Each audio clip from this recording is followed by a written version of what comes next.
En lo profundo de una montaña hay un asombroso complejo de túneles de 55 kilómetros. ¿Por qué para las fuerzas aliadas fue crucial el rol que desempeñó en la derrota de los nazis en la Segunda Guerra Mundial? 16.500 hombres desplegados aquí.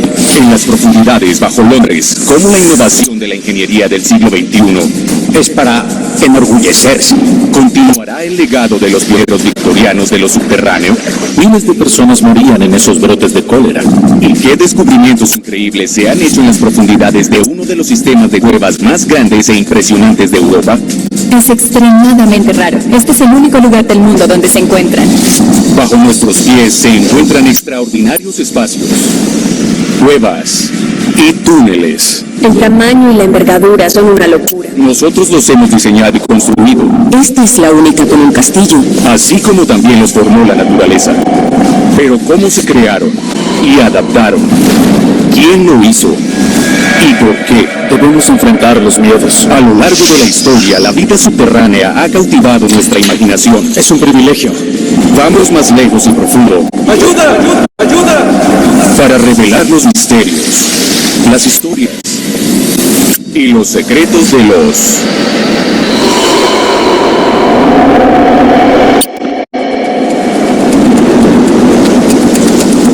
A lo largo de la costa sur de España hay una cresta de piedra caliza que la domina. Gibraltar, conocido como La Roca, es un territorio británico fortificado en ultramar con vista al estrecho entre el norte de África y Europa.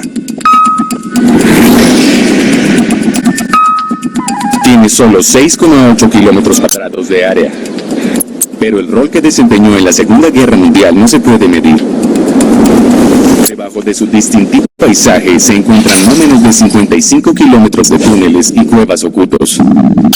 Una ciudad subterránea excavada por fuerzas obreras militares. 16.500 hombres aseguraron toda esta zona para evitar que los nazis avanzaran. ¿Cómo se logró esta increíble hazaña? Fue una gran explosión en Gibraltar con 1.360 kilos de gelignita en un solo estallido. ¿Por qué era tan crucial la seguridad de los búnkeres a esa profundidad? En noviembre de 1942, las decisiones más importantes se tomaron aquí en secreto. ¿Qué secretos de la Guerra Mundial se han descubierto recientemente?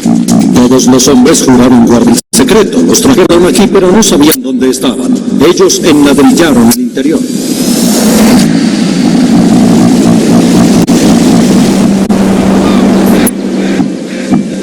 Desde que llegó por primera vez a Gibraltar en 1988, Pete Jackson, un ex soldado británico, se ha vuelto experto en la historia militar y subterránea del lugar.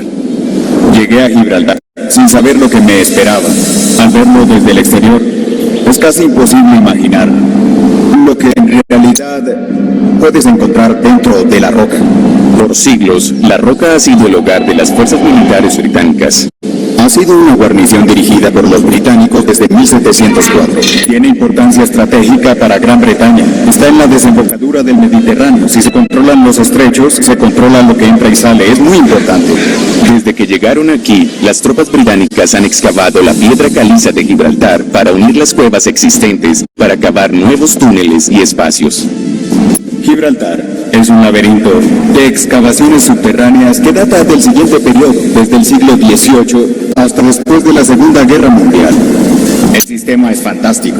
La mayoría de las excavaciones subterráneas en Gibraltar se realizaron durante la Segunda Guerra Mundial. Al comienzo de la guerra, en 1939, había aproximadamente 11 kilómetros de túneles dentro de La Roca. Al final de la guerra, las tropas habían añadido la increíble cifra de 55 kilómetros. Para cualquier que sea fanático de lo subterráneo, es como venir a la Meca.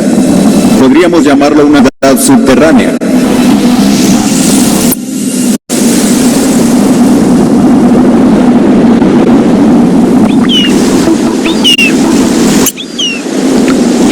El padre de Jan Parr, Lawrence Bolton, fue uno de los soldados que ayudó a excavar esta importante ciudad subterránea.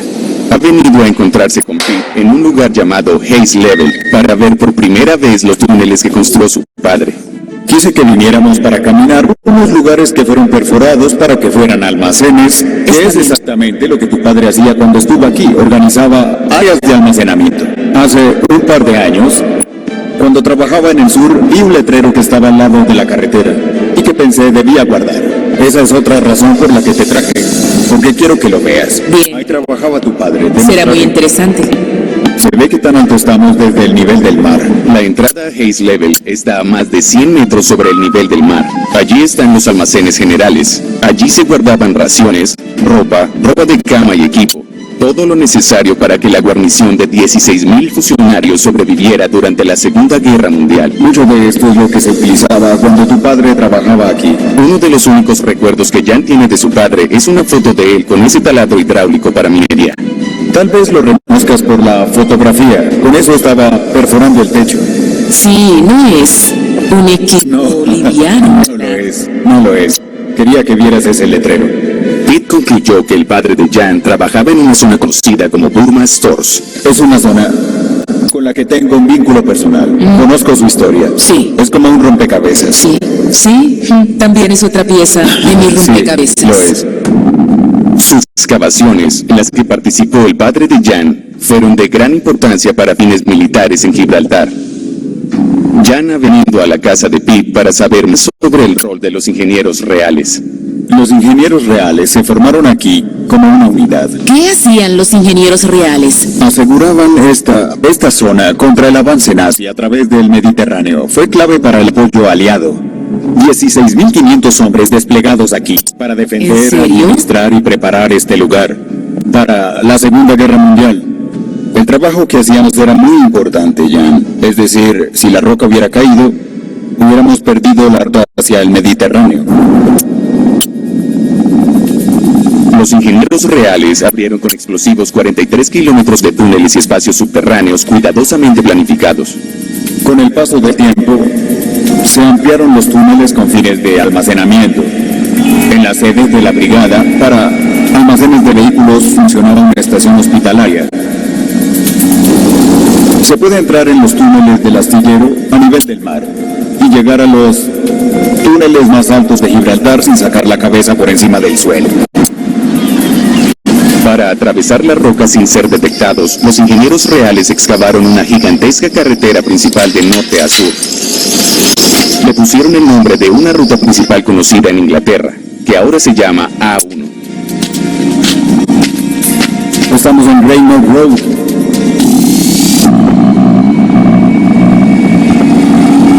Usaron cosas que la gente reconocía. El ingreso a la Raynor Road es en el sur de Maida Vale, donde comienza la A1. Continúa hacia el norte dentro de los túneles como si fuera la A1 hasta Peterborough. Seguimos allí dentro de los túneles hasta llegar a Doncaster y luego a Durham. Son pueblos que están ubicados a lo largo de la Raynor Road de Gran Bretaña. Quien llegara del Reino Unido y entrara en ese sistema de túneles y necesitaba ir a los almacenes de Peterborough, si entraba en el sistema de túneles en Durham, para llegar a Peterborough tendría que girar hacia el sur.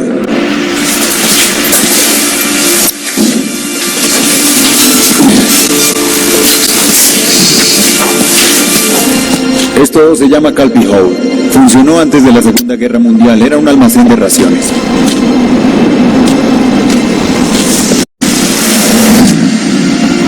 Y este almacén se convirtió en la estación generadora de Calpe Hole.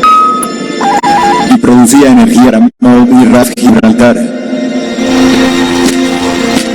Lo que tenemos aquí dentro son 3 motores Fulanga. Estos motores producen 1035 kilovatios cada uno. Luego trajeron una turbina de gas industrial Roston, un motor jet, que generaba 675 kilovatios más. Esta estación generadora es una cámara sin apoyo. Crear grandes espacios huecos en la roca requiere una cantidad fenomenal de explosivos. La explosión más grande que tuvo lugar en Gibraltar fue con 1360 kilos de gelignita en una sola explosión. Tuve la suerte de hacer montura a un caballero encargado de perforar la cámara más grande de Gibraltar, las que llamamos cámaras Rene. Dijo que los mineros más experimentados que hacían ese trabajo dijeron que no sabían cuál sería el resultado, que el estallido pudo haber abierto una cámara o separado la roca por la mitad. Excavar grandes volúmenes de roca es muy peligroso, y muchos soldados británicos perdieron la vida apoyando el esfuerzo de guerra, entre ellos el padre de Jan.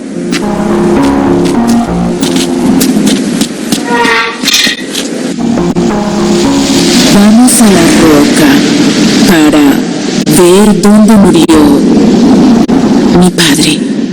El cabo Lawrence Bolton, un minero experimentado, murió mientras excavaba un túnel en Gibraltar cuando una detonación salió mal. Esta es la entrada al sur de Burmaston, Sí. donde tu padre estaba perforando. Aquí ocurrió ese accidente. Esto es especial. Para mí es importante venir aquí e identificar no el lugar donde murió, sino el último lugar en el que estuvo vivo.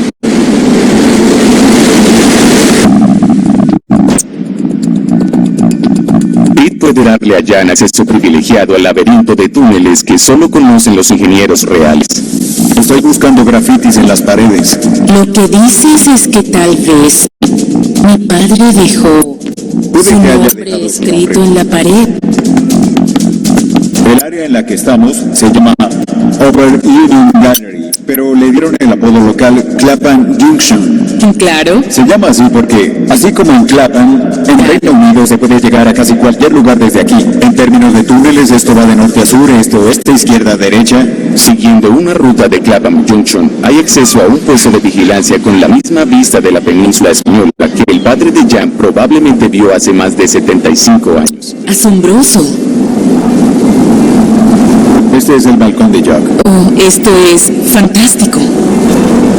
Ahí es donde el jefe de los ingenieros reales me entregó las medallas de mi padre. Sí. Toda mi familia Así es. estuvo ahí. Fue uno de los mejores días de mi vida. Es la primera vez que estoy en esta parte de los túneles y me hace sentir más cerca de mi padre. Durante la Segunda Guerra Mundial, el futuro presidente, el general Dwight D. Eisenhower, instaló su cuartel general en las profundidades de Gibraltar. La Operación Torch fue la primera participación masiva de tropas estadounidenses en el escenario bélico europeo norteafricano.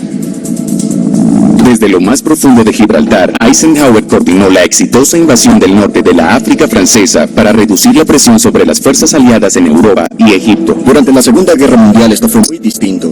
Luis García trabaja para una empresa de tecnología que se beneficia de la seguridad de este espacio, una vez ocupado por el famoso general estadounidense. En noviembre de 1942, Eisenhower pasó 12 días en una de estas oficinas, implementando la Operación Torch. Fue muy importante porque las decisiones más importantes se tomaron aquí en secreto. Se hizo mucha recopilación de inteligencia y se informó a los altos mandos cuál debería ser el próximo movimiento. Se tomaron muchas decisiones muy importantes en esta sala. La roca protegía la oficina de mando de Eisenhower de bombas enemigas en todas direcciones. Estamos en el medio de Gibraltar, al norte, sur, este, oeste. Estamos en el corazón de Gibraltar. Había una construcción con techo de zinc. Debió ser bastante deplorable. Según la autobiografía de Eisenhower, no le afectó demasiado la falta de aire fresco y luz natural. Sin embargo, este espacio en el corazón de la roca es perfecto para el fin que tiene ahora como centro de datos.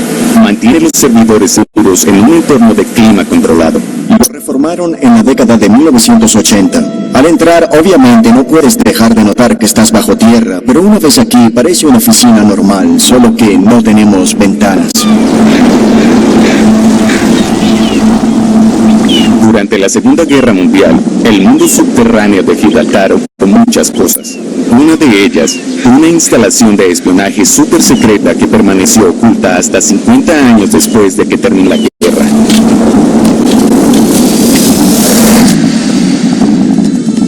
Ubicada en la punta más al sur de la roca, detrás de metal oxidado y escombros, la cápsula del tiempo oculta permaneció intacta durante medio siglo. Durante años en Gibraltar hubo rumores sobre una cámara secreta dentro de la roca, a la que localmente llamaban Cueva Stay Behind. La gente solía buscarla. Pero en 1997 miembros del grupo de espeleología de Gibraltar estaban en este túnel. Descansaron aquí y sintieron que el viento atravesaba el hierro corrugado. Los fanáticos del túnel habían tropezado con el Santo Grial. Eso demostró que estaban en el lugar correcto. Descendieron más, quitaron otro de los paneles y así descubrieron cómo ponían a los hombres en la cámara.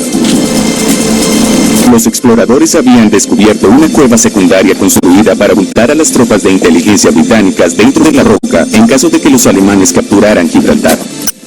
El audaz plan era encerrar a 6 miembros del personal naval en la cámara oculta. La idea era enladrillar el interior y que otras personas de afuera sellaran el hierro corrugado para que no hubiera ninguna señal visible de alguien adentro. El plan original era esconder a esos valientes hombres aquí por un año. Había suficientes provisiones de equipo para un total de 7 años. La cueva Tracer fue construida para durar. Tenía 2 baños y 2 sistemas de ventilación operados a mano que eran una especie de bicicleta estática. Los hombres podían cargar las baterías, mantenerse activos y al mismo tiempo permanecer en silencio.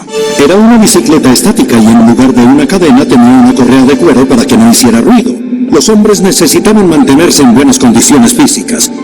Para reducir el ruido, en el suelo había baldosas de corcho que amortiguaban el sonido. Por mucho tiempo, las partes más expuestas de la cueva Tracer de Gibraltar fueron los puestos de vigilancia. Uno apuntaba al este hacia el Mediterráneo y el otro al oeste hacia la bahía, y más allá hacia el Océano Atlántico. El plan original para las aberturas era que tuvieran 30 centímetros de ancho y 15 de alto. Cuando llegaron al lado este, vieron que era una cueva natural. En parte hay una pequeña plataforma natural en el exterior. Los hombres de hecho podían trepar para salir. Estaban protegidos de la vista de los alemanes en cualquier lugar porque había mucho follaje. Por lo tanto podían salir, recibir algo de sol y monitorear el envío desde ahí. Pero el lado occidental estaba muy expuesto, muy cerca de un camino que había por el que estarían patrullando los alemanes. La ranura en sí tiene solo unos 15 centímetros de largo y 2 de alto. Tenían una cuña de concreto que normalmente se deslizaba allí por un pequeño agujero. Miraban ahí, comprobaban que no había alemanes en la zona y luego procedían a retirar la cuña.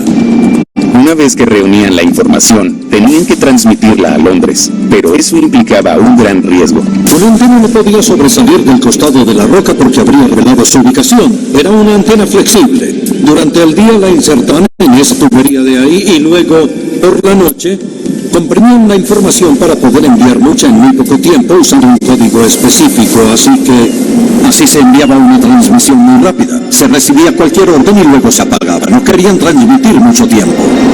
Afortunadamente para Gibraltar y las fuerzas aliadas, la cueva Tracer nunca se necesitó. A 300 metros sobre el nivel del mar, hay otro espacio impresionante que es parte de la reserva natural Open Rocks. La cueva de San Miguel es una de las mayores maravillas naturales de Gibraltar. Durante la Segunda Guerra Mundial, la cueva se preparó como hospital de emergencia, pero nunca se usó. Hoy en día es un auditorio único. Y para algunos, como esta niña de 11 años del foro, es una experiencia mágica y nueva. Nunca me había presentado en la cueva de San Miguel, es mi primera vez. Parece como palacios de cristal de hielo. Parece uno de esos, pero con rocas.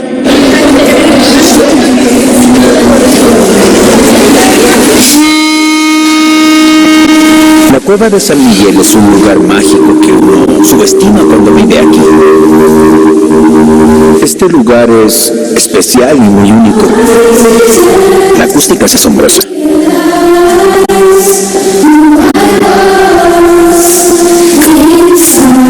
Suena muy bien. Es parte de nuestra historia. Podemos cantar en un lugar que tiene un gran pasado. Esto es especial para mí también. Me he dado cuenta de que no fue en vano. No sabía nada de él y lo encontré aquí.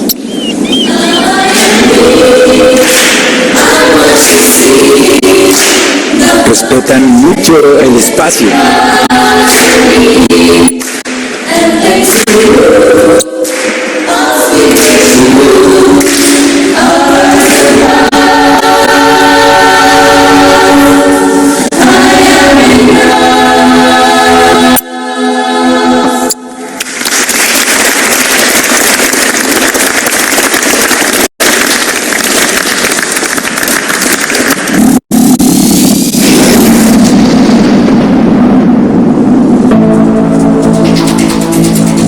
Eslovenia, un país de Europa Central situado entre los Alpes y el mar Mediterráneo.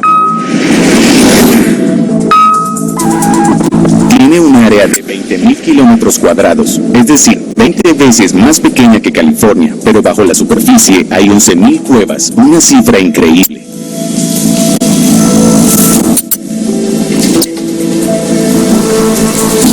Hasta hace relativamente poco tiempo estuvieron ocultas por millones de años. Encontré el paraíso. Fue el mayor descubrimiento cuidado en Eslovenia y en todo el mundo. ¿Qué criatura mítica descubrieron que prosperaba en este laberinto subterráneo? Las primeras personas que los encontraron pensaron que eran crías de dragón.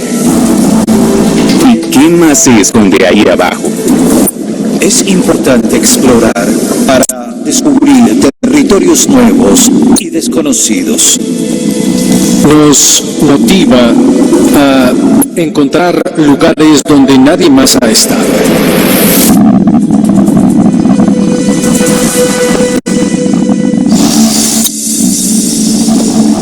Las cuevas de Bostonia fueron descubiertas en 1818, cuando un lugareño llamado Luka Čech se le asignó el trabajo de preparar la visita del emperador de Austria. La tarea de Luka Čech era simplemente escalar lo más alto posible para poner un cartel de bienvenida para el emperador. A medida que se acercó al muro, descubrió un pasaje estrecho y el resto de la cueva. Dijo: encontré el paraíso.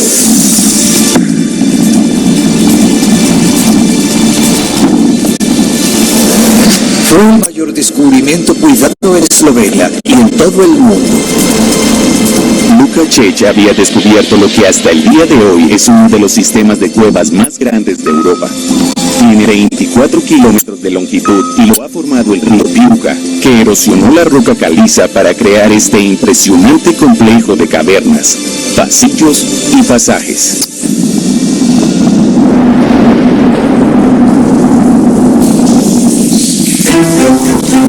Poistovskaya se formó en una gran cantidad de capas de piedra caliza hace unos 80 o 90 millones de años.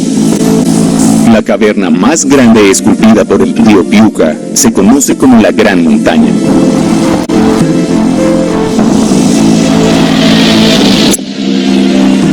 El espacio mide 100 metros de largo, 40 de ancho y más de 30 de alto.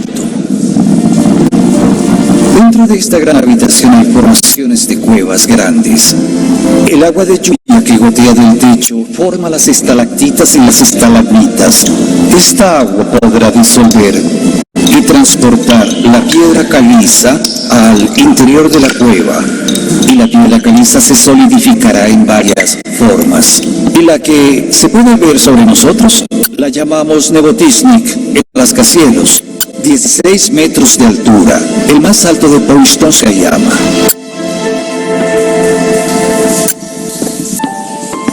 Estas formaciones increíblemente preciosas han estado aquí desde mucho antes de que el hombre caminara sobre esta tierra. Algunas capas de piedra caliza tienen 90 millones de años. La velocidad media de crecimiento de las formaciones de cuevas en Poistovskaya es de unos 10 años para 1 milímetro. Eso sería más o menos 100 años por 1 centímetro. La formación de cuevas más antigua de Poistovskaya tiene alrededor de 540.000 años. Bostonia es impresionante para los geólogos de todo el mundo que estudian espeleología, la ciencia de explorar y estudiar las cuevas. La geología en la piedra caliza de Poistovskaya es perfecta porque el agua esculpió y formó una abertura y la piedra caliza es sólida como para no colapsar.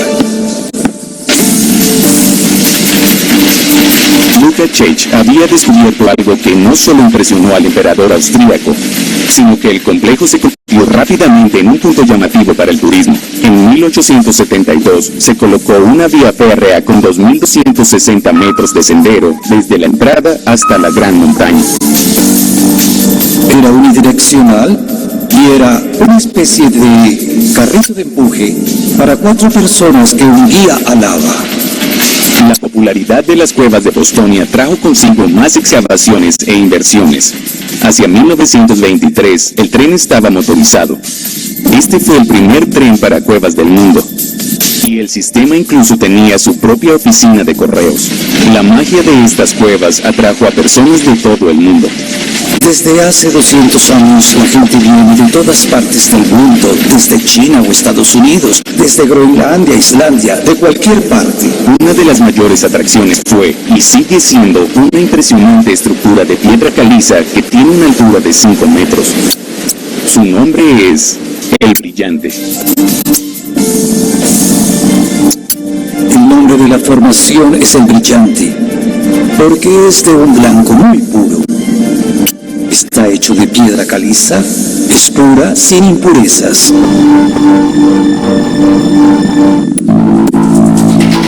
El descubrimiento de las cuevas de Postonia fue muy significativo, no solo para el turismo de Eslovenia, sino también para la lucha contra una de las enfermedades más fatales del mundo. En las partes más profundas y oscuras de este sistema de cuevas vive una criatura misteriosa. Las primeras personas que los encontraron pensaron que eran crías de dragón. Este es el animal de cueva más grande del mundo y de hecho están en la cima de la cadena alimenticia. Pueden vivir hasta 100 años y se han adaptado completamente a vivir en el sistema de cuevas. Tienen muy buen sentido del oído y del olfato, así que se les facilita encontrar presas y sus presas son todos los demás animales de las cuevas que se encuentran aquí. No tienen ojos. Cazan detectando los campos bioeléctricos de otros organismos.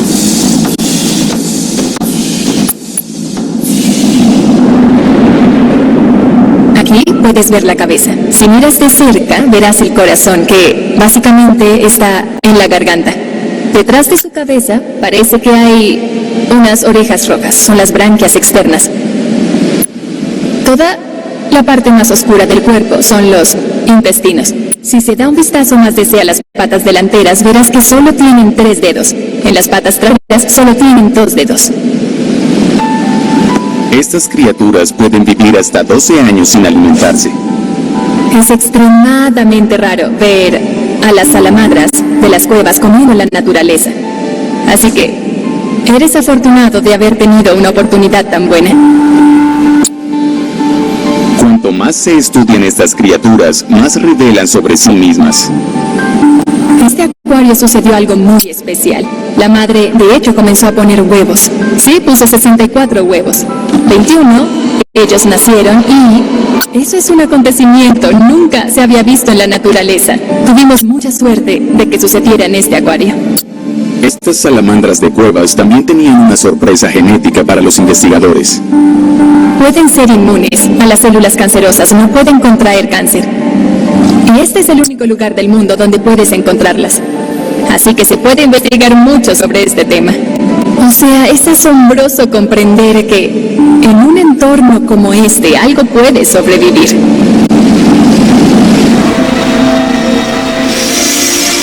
La búsqueda de secretos escondidos en las profundidades de las cuevas de Postonia continúa, comenzando por los límites de las redes recientemente descubiertas. Los buceadores de cuevas como Igor Brajovic buscan qué más espera ser descubierto. El día de hoy vamos a explorar el quinto sumidero de esta cueva. Para los buceadores de cuevas de Postonia, cada nueva expedición es un paso más hacia territorios desconocidos. Las cuevas son el único lugar del mundo donde nadie ha estado. No tenemos satélites para filmar las cuevas submarinas. Sumergirse en lo desconocido consume tiempo y es agotador. La exploración completa tardará aproximadamente 11 horas, pero esta parte bajo el agua tardará más o menos hora y media. Es muy peligroso. Este es un ambiente hostil. Estás bajo el agua, es oscuro. Pero también es gratificante. Regularmente ven a la salamandra de cueva en su hábitat natural. Es algo mágico. Las personas que pasan sus vidas aquí sienten que seguir avanzando y profundizando tiene un propósito. Hay mucho más por descubrir.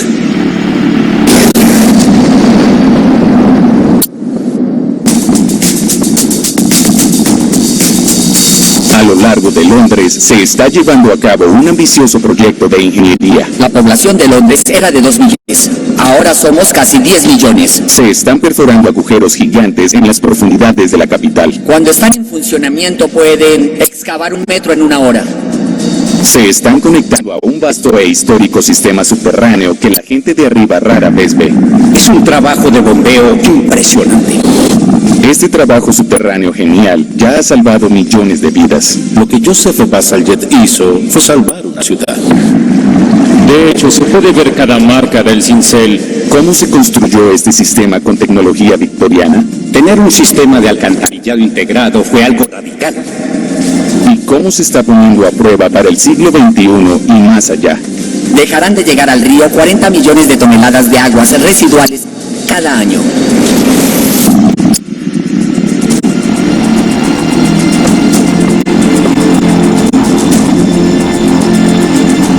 Se han excavado 29 pozos verticales como este en Hammersmith, al oeste de Londres, para conectarlos a un nuevo sistema subterráneo urbano de aguas residuales de 30 kilómetros.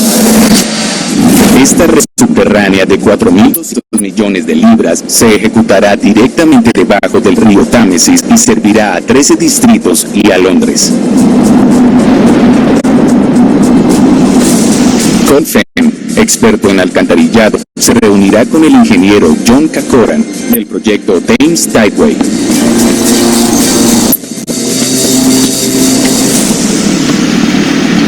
John, bajé por un pozo enorme y también muy profundo. ¿A qué profundidad estamos? Estamos a 35 metros de profundidad y es un pozo de 12 metros y medio de diámetro. ¿Cómo diablos construyeron un pozo como este? Excavamos 1 metro, luego esparcimos una línea de concreto gris, continuamos, bajamos 1 metro más, esparcimos una y otra vez y seguimos bajando. El túnel principal está a 300 metros hacia allá o lo estará con el tiempo. Completamos este túnel de conexión. Esto tiene 300 metros de largo y este año el túnel más grande, que es el principal, pasará por debajo del río Támesis con la tuneladora y saldrá de cada lado de nuestro túnel justo al final. Mientras que la tuneladora principal más grande se extiende por más de 10 metros, los túneles de alimentación más pequeños necesitan su propio equipo ágil de tunelado. Esta máquina especializada que utilizamos la llamamos excavadora Chef. Funciona con electricidad, ¿sí? Sus características principales que hacen que sirva para hacer túneles es la junta articulada del brazo, lo que significa que se puede excavar el contorno del túnel.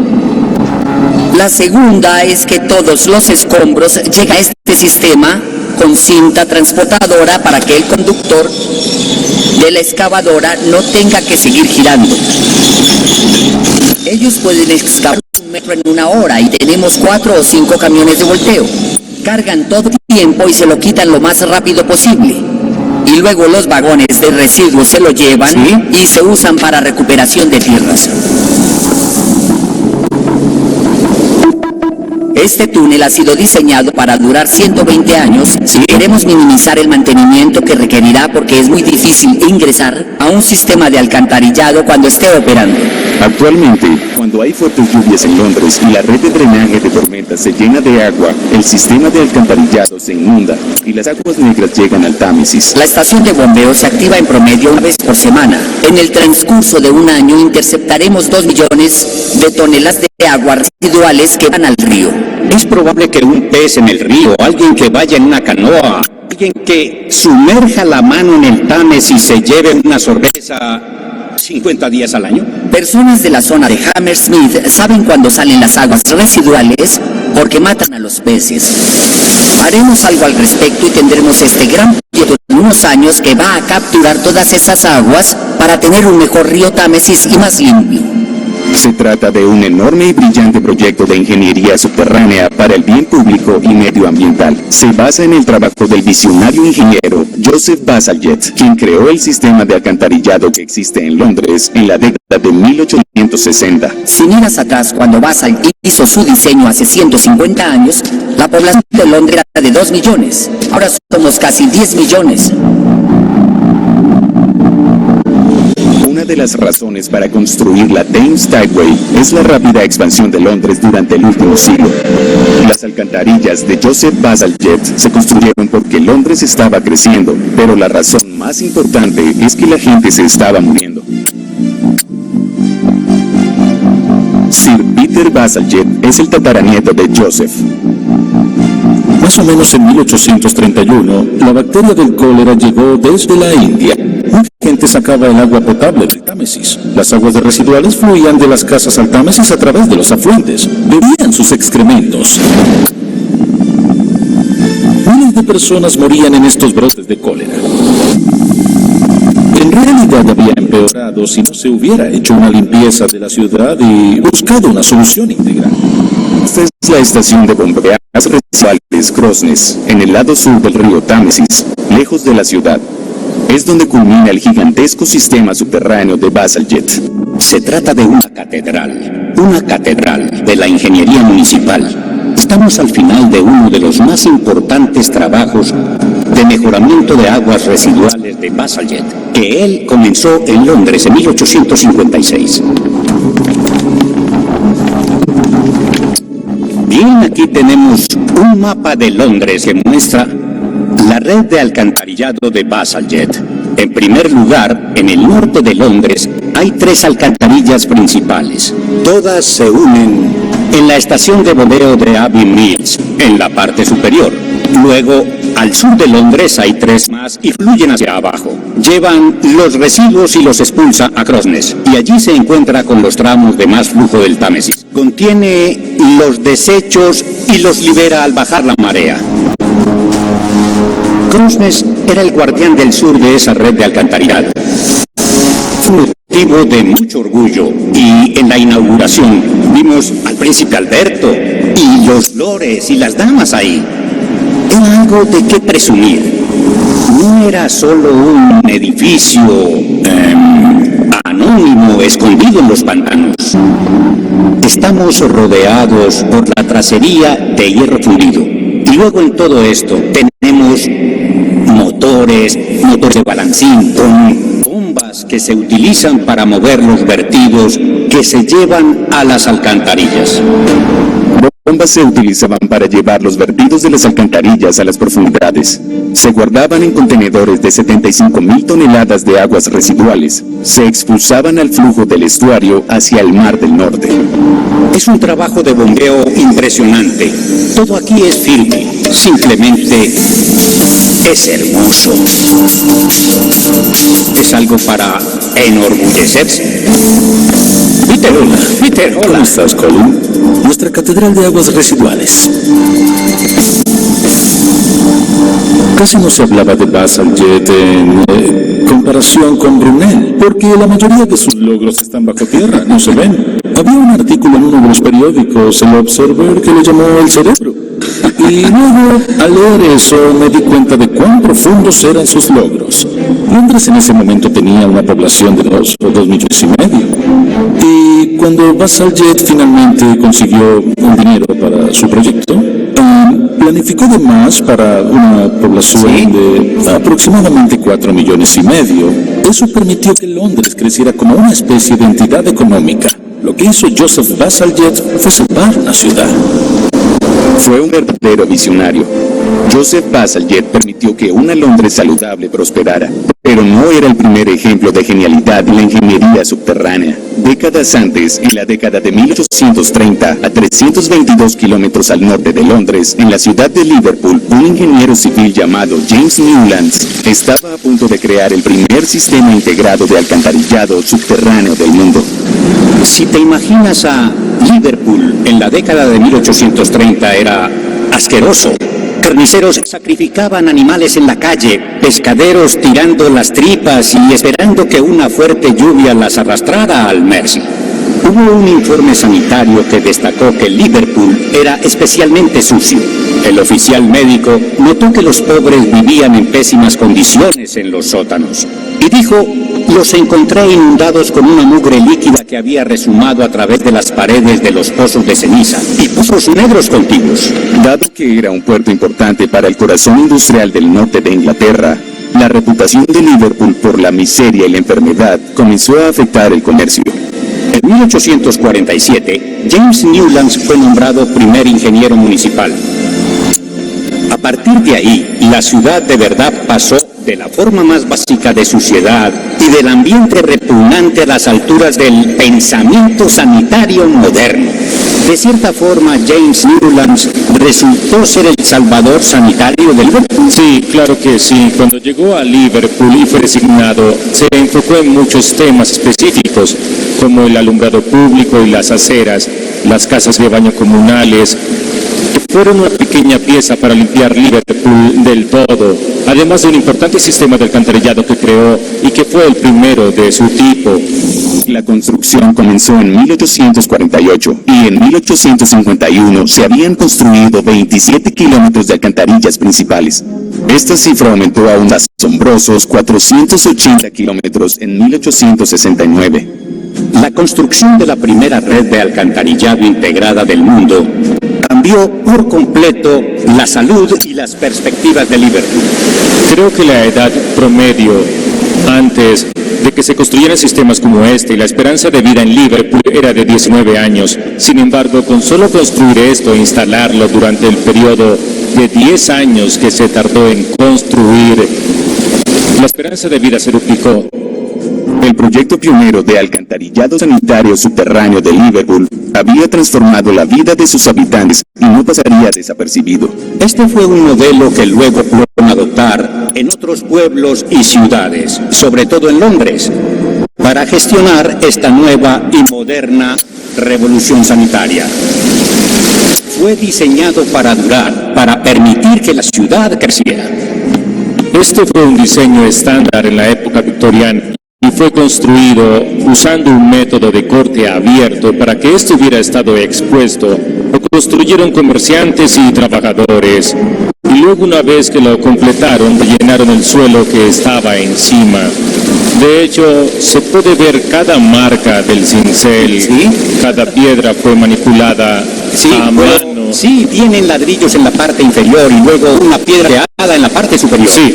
Y llega a un canal de ladrillos en la parte inferior que transporta el vertido. Sí, mantiene los sólidos en el medio donde la velocidad es mayor. El gradiente real es 1 en 113, así que eso hace que pueda autolimpiarse. Los pisos serán suficientes para garantizar que se mantenga limpio. En los caudales más fuertes, esta alcantarilla puede manejar 32 millones de litros por hora, suficiente para llenar una piscina olímpica en 3 minutos y medio. Tiene más de 150 años y su estado de limpieza sugiere que sí, él tuvo una buena idea. Fue la primera vez en el mundo que alguien consideró tener un sistema integrado de alcantarillado. Esto fue radical. Fue un sistema que siguieron muchas otras personas y finalmente fue construido con un objetivo y lo alcanzó. Y sigue en pie y eso es magnífico. Lo notable del alcantarillado de Liverpool es que aún podemos ver partes de esa red de ladrillo victoriana integrada a los sistemas modernos de hormigón. Los victorianos crearon redes subterráneas revolucionarias que hicieron a Gran Bretaña más saludable y le permitieron crecer. Hoy necesitamos entender, así como en la época victoriana, que las grandes obras públicas son un legado. Es algo que la gente no se hubiera imaginado hace años. Las tecnologías, la forma en que todo se alinea. Ansío que llegue el día en el que comencemos a ver vida salvaje llegar al río. Y tal vez podríamos ver delfines subir y bajar en el Támesis. ¿No sería fantástico? Esta infraestructura ha sido diseñada para durar no solo en nuestra generación, ni en la de nuestros hijos, sino en generaciones futuras.